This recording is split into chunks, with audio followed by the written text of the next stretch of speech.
ગાંધીનગર સ્થિત central university of Gujarat દ્વારા gas પુરવઠામાં વિક્ષેપના કારણે યુનિવર્સિટીની મેસના મેન્યુમાં કાપ મૂકવામાં આવ્યો।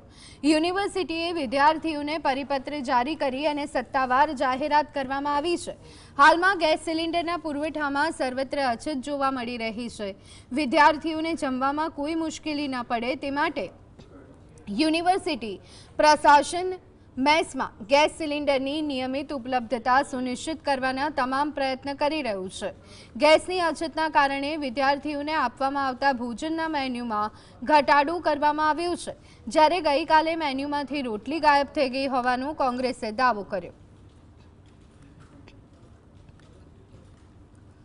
જે સરકારે જવાબદારી લીધી હતી, સરકારે કીધું હતું કે પહેલા પ્રેફરન્સ અમે હોસ્ટેલ અને હોસ્પિટલ્સને આપશું, ત્યારે આ વિદ્યાર્થીઓને જ્યારે ગેસનો સંકટનો સામનો કરવો પડે છે ત્યારે સરકારને વિનંતી કરીએ છીએ કે ગુજરાત રાજ્યના એક પણ હોસ્ટેલમાં ગેસની અછત ના થાય અને વિદ્યાર્થીઓના ભોજનમાં કોઈ ફેરફાર ના કરવો પડે, એમને કોઈ તકલીફનો સામનો ના કરવો પડે તેમાં